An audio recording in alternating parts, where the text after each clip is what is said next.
Good morning.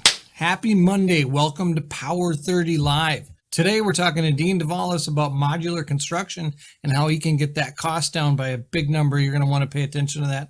We also had events in St. Louis, Minneapolis, Illinois, and Texas. We're going to recap those events with economists, with industrial real estate, with multifamily.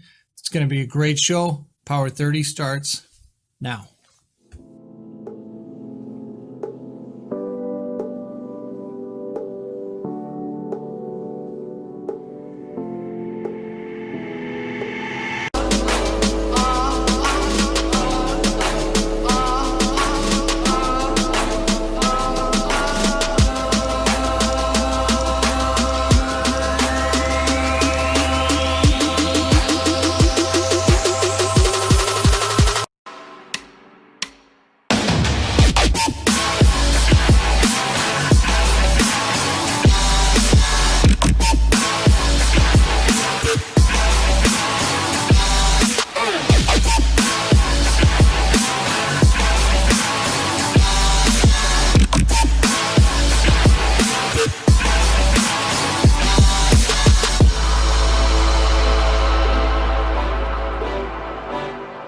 Welcome to the news. According to an article by our own Matt Baker, retailers may not be able to rely on this year's holiday shopping to put them back in the black. Fears of an extended recession have been somewhat allayed by consumer confidence because retail sales are still exceeding pre-pandemic levels. This doesn't mean, however, that brick and mortar stores can rely on holiday shopping to put them back in the black. A CBRE report identifies 4 trends that we should expect to see this year. 1, a slowdown in brick and mortar sales. 2, an extended shopping holiday season.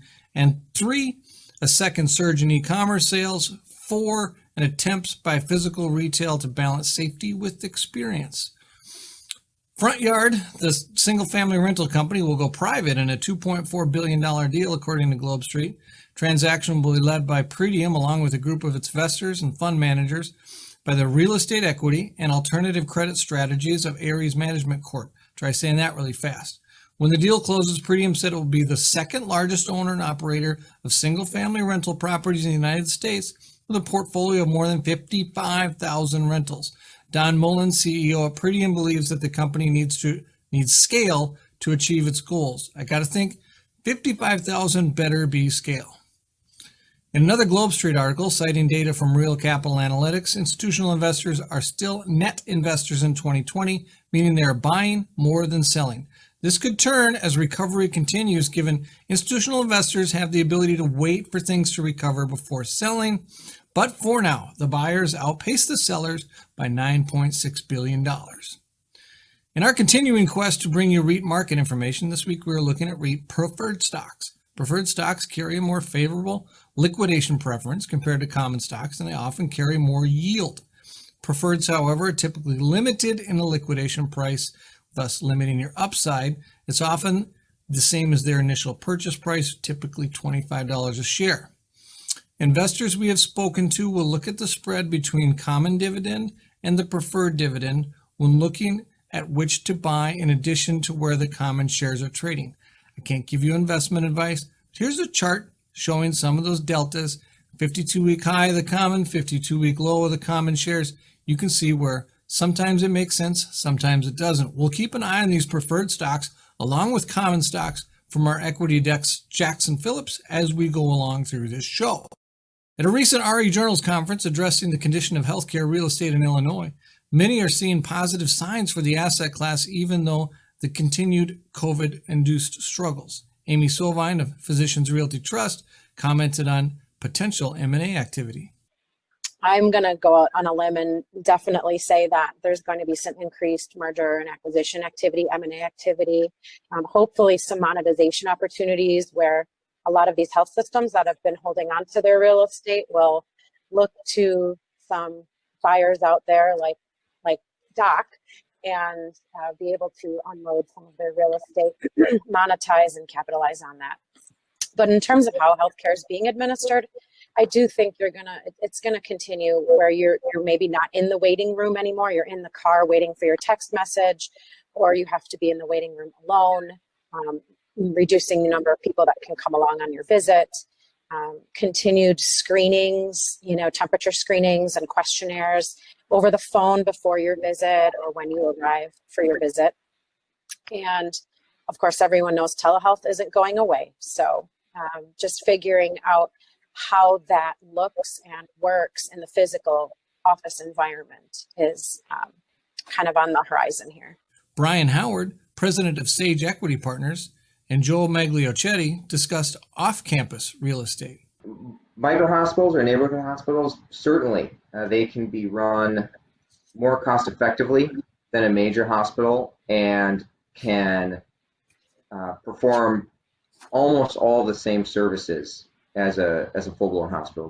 They perform inpatient. You can be there for several days, but if you have the highest level of care required, then you could be transferred to a main hospital. Otherwise, it's ambulatory locations at main and main intersections, the highest visibility, highest traffic, highest accessibility to the patient base. Exploring drive-through vaccinations and testing as a permanent fixture. So where we've all seen the pop-up drive-throughs for swabs, really asking if that's going to be a permanent part. If you need to get your flu shot, why are you going into a medical office building and sitting in a waiting room where there's people coughing and you wait 20 minutes and then you go and get your shot and you go? Why not just drive into a permanent facility and get the shot in the arm? I think the shift to outpatient and off campus it was the momentum earlier, and it's identified as what's going to happen now. I mean, during COVID, in the heart of the pandemic in March and April, I think hospitals realized that their core competency needs to be treating the sickest folks in their hospital, and they were looking for space from groups like us to temporarily put uses in some of our buildings so they can free up space within the hospital. So I think the move to off campus is key to the business. And when you look at off campus plus the demand driver, I think that's why healthcare is sustainable in the face of a recession, in the face of effects of COVID. You can find a summary of this conference on the rejournals.com website and the entire video on our YouTube channel, where you should be watching this show. Alfredo Gutierrez, CEO of Sparrowhawk and one of my favorite people, spoke at an RE Journals event in St. Louis about the St. Louis industrial market. Investment sales in St. Louis, in particular, and some of the other secondary markets, has really escalated. Going into the COVID end of 2019, early 2020, you're already seeing institutional investors realizing that the second tier cities, and not just the gateway cities, had a place in their portfolio, and they were looking at and investing in those markets. St. Louis was one of them. St. Louis was trending a smidge behind some of the other cities, as the previous panel indicated on apartments: Cincinnati, Columbus, Indianapolis, Louisville. But it continued trending down in cap rates and increasing in price per square foot, and development continued to grow. Positive absorption continued to exist, and those were all good attributes for any investor. COVID hit, and what happened in investment sales was it kind of dried up a little bit. There was uncertainty from lenders and, to some regard, investors as to what impact this would have. It was quickly realized that the effect on industrial was going to be marginal, if at all anything. And you began to see single tenant buildings trade, not to the level they were trading in 2019, but there was still an appetite for it, and cap rates continued to compress. And there was scuttlebutt, because nothing ever traded there, that cap rates may have moved 25, maybe 50 basis points higher on some of the multi-tenant product or some of the smaller product. As we have seen over the last 45, 60 days, activity level as far as marketing goes from the brokerage houses has boomed. I can't, focus on the number of deals that are coming across my desk. That's the volume that's coming, and more coming every day. And what I'm seeing is it is trending down in cap rates, and as already indicated, pricing is going up, and in particular in this city and some of the other secondary cities, but in this city more so than some of the other secondary cities, because there was a gap already between where St. Louis was trading and where Cincinnati, Columbus, Indianapolis was trading. All those were trading at a small discount to the regional hub, which is Chicago in this area, where St. Louis was trading at 50, maybe 75 basis points higher. So you're seeing a compression. That's here to stay. The Fed has already indicated that rates aren't going to move. They've already said that they're going to keep Fed funds rate probably flat for the next couple of years. I predict it's for the next 7 to 10 years. And the reason I predict that is if you look at the trend, what happened after the Great Recession and the pandemic, you could argue that some of the economic numbers in the Great Pandemic are worse than the Great Recession, the financial recession, on unemployment and some of those other factors. The Fed funds stayed flat for 7 years after we came out of the financial recession. There's a much bigger impact to unemployment and the image of what occurred during the COVID pandemic. I believe the Feds are going to keep that fund lower than 7 years. It could be 10 years. So in the near future, we're at low interest rates. Alfredo went on to talk about how Amazon has brought more investors into the market, but that industrial is much more than just Amazon. Industrial, that's a garage. It's a cement box. Why would I ever want to invest in that? I don't get that. But they're now starting to understand the fundamentals in it. And not only that, thanks to, Big Smiley, Amazon, everybody gets it.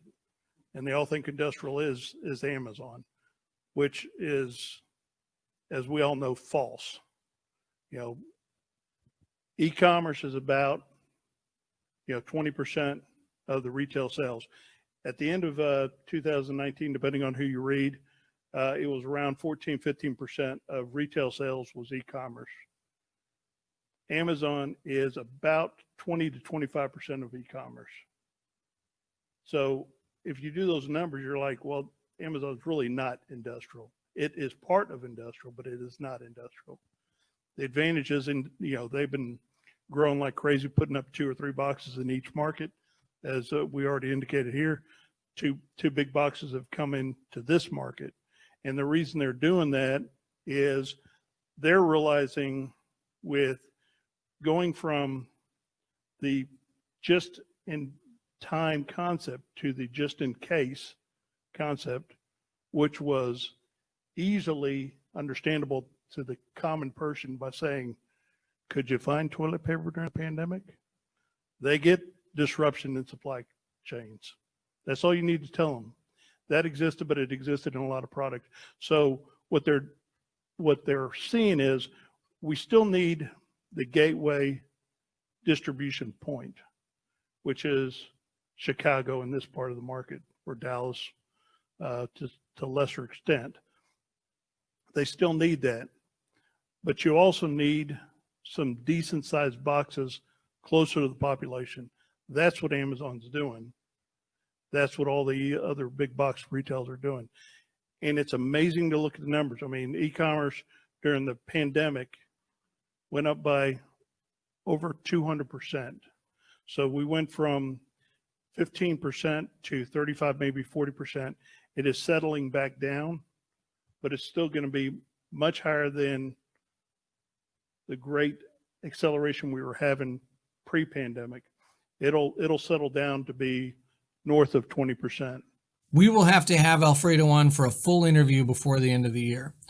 Dr. James Gaines, chief economist at Texas A&M Real Estate Center, joined us last week for a Red News RE Journal's Texas Multifamily event. Dr. Gaines gave us an update on where the economy stands, followed by how the multifamily market will be affected, specifically in Texas, but also across the nation. Thank you, Mr. Gaines. Next, we're going to go to Dean Dovolis, CEO of RJF Architects, has some very interesting information about modular housing in the case of high-rise or mid-rise multifamily apartments. This has legs, folks. Pay attention to this interview. The whole interview can be found on our podcast on Spotify. The whole interview can be found on our podcast on Spotify. Take it away, Dean. Okay, my name's Dean Dovolis, and I'll just walk you through my background. Founded the firm in 1986. As when DJ was established, my educational background was University of Minnesota, where I graduate degree, Bachelor's of Architecture and Environmental Design, and then I attended Harvard University, where I graduated with a Master's of Architecture and Urban Design. That's my background. Afterwards, I founded the firm in Minneapolis because I didn't really want to work for anyone, so the firm was really founded in 1986. And it was founded in the Phillips neighborhood, and we actually became a resource for the community, and we did a lot of affordable housing, a lot of community-based housing, commercial projects, things like that. So firm's birthplace was really 11th and Franklin in Minneapolis, and then that's where we got our community background in housing, and that sort of stayed within the DNA of the firm ever since till today, where we still do a lot of affordable housing, help community groups, and so forth. And actually, we're involved with a very interesting issue. I'm being interviewed with the Minneapolis St. Paul magazine tomorrow on some of this community activities and so forth. So then the firm continued to grow. So we basically outgrew 11th and Franklin and ended up moving to the building we're in right now, which is Union Plaza in the warehouse district, because we basically have a whole floor within the building. The firm's grown to about 50 people, and we just added an interior design department to it, and so far so good. We've been still growing rapidly and still looking for people, so it's been a blessing on that basis. And quick story, the recession hit, DJ was buried, clients went bankrupt, we were stuck with receivables, the whole thing. So I took out to North Dakota, drove up there to find work because I heard about the oil fields. And it worked. We found work. We started laying out cities, buildings, apartments, stuff like that during 2010, 2011, when the rest of the world was dying. I was able to find work to keep the firm alive. And it was a blessing I went. There I got exposure to modular housing, started working with it. It wasn't good quality, and it was a lot of home guys that, people that built Ramblers converted because they needed housing so fast to satisfy the oil boom. I started working on modular apartments and putting them together, with my partner Scott England, and putting these together and making them work out there because the delivery was fast, efficient, and the timeline collapsed beautifully because they had such an acute labor shortage. It was the only way to get housing done. So I started to cut our teeth on it out in North Dakota during the oil boom and did multiple projects. But I saw how this worked. And I saw the efficiency of it and the ability to deliver quality housing at a fast pace. And I toured the factories, understand the system, and studied it there. But they were what I call first generation factories. And they were done using a rail bed basically and tracks to move the modulars around. So if you imagine, and then so the bed sort of caused the unit size to be fixed, and you didn't have the flexibility, and you had to sort of work within certain criteria. So it wasn't as adaptable. I had the privilege of meeting Christian Lawrence through a common business person working with Sweeney, and he talked about putting this modular plant together. And I said, well, I'm familiar with it, and so forth. So we started working together to educate ourselves, modify the systems, work it, and, you know, blessing by Christian, he had the resources to get it done. His father, James Lawrence, very successful in business, was CEO of PepsiCo, and a whole bunch, founded Bain Company, a whole bunch of stuff. So he had the assets and the experience to drive it. Christian had a desire to develop it, and so I knew this was a possibility to stick with.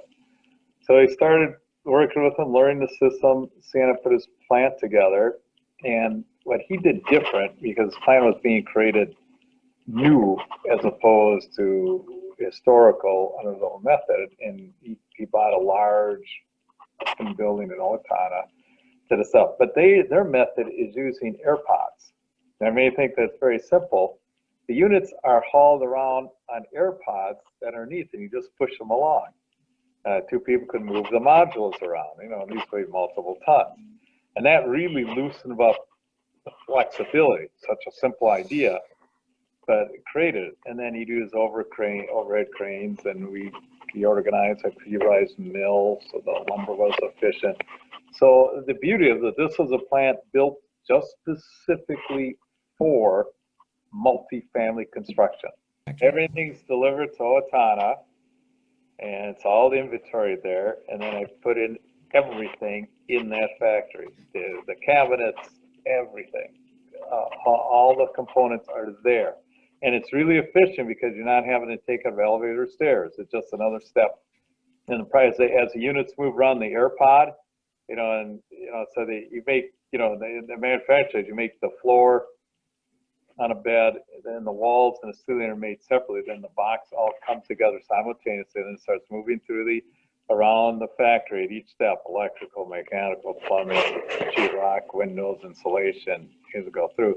Then, you know, as they get further down the line, all cabinets are installed, all finishes, all tile work, all done. So each has a station, and then the unit is bundled up and complete on that process. So all the inventory is sitting on the factory floor, waiting to be installed in the unit once it gets to that proper point and dropped in. So it really speeds that installation of cabinetry or furniture or toilets up considerably, because all you're doing is taking it from outside the module and putting it inside the module and installing it. So you're walking 5 feet and dropping it in, and the inventory is stacked there all ready to go.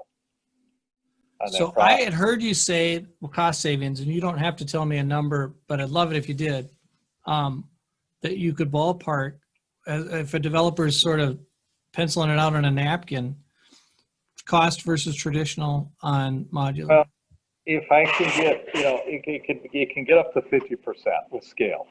I can with scale, I can practically have numbers, especially have a very efficient building on that.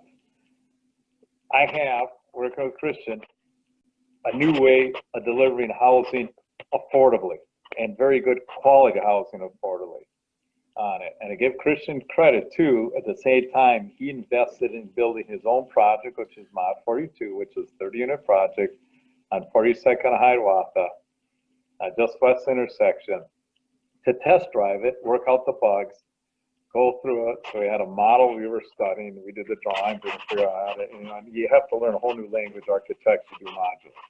I can't do how I did in the past, and I'll get into that because that's sort of an important process. So we pulled it together at the same time. I was really pushing my clients really, really hard, saying I can deliver a project cheaper and better and faster and make affordable housing without subsidy. We have a methodology. So credit be given, Stu Ackerberg is another who's a person of a lot of creativity, you know, and you've seen his projects, and eventually said, I will do this. And we did a lot of research, and we tested Christian, the modular housing, against conventional contractors. So we started doing the side-by-side research, the side-by-side scheduling, the side-by-side to really understand the market, really understand how it comes together and so forth. And it proved itself price-wise. It stood up to the test of my most efficient client versus a modular, you know, in terms of contractor design builders versus modular. It stood up the test of time and the test of budget and the analysis, and Opus came in as a GC to analyze it. So we really went probably above board researching it, but it was probably worthwhile because this was untested, untrue, and I got to give credit for Stu for standing up and saying, we'll make this work, because Stu couldn't get the budget there, and I said, I can get your budget there doing this methodology, and he was willing to take that risk. Now that project's on West 7th. It is in production in the plant in Owatonna. It's going to be built, and it's going to be a 7-story modular building on West 7th in St. Paul. And in that project, actually, had 2 innovations. Again, credit for Stu. He was willing to do this. It has an automated parking. So between the automated parking and the modular house, I made a very tight site. And the site's a long, skinny piece of land, commercial site, where I was able to get 192 housing units in and a good inventory of parking in this site, in the basis. So that will be the tallest modular structure going up in the Twin Cities. And then I have to give credit to Bob Lux of Lattice. His is next. He'll be the largest modular structure in the Twin Cities, which will be 300 units. That's going to also happen to be built in St. Paul, right off the University in Lexington.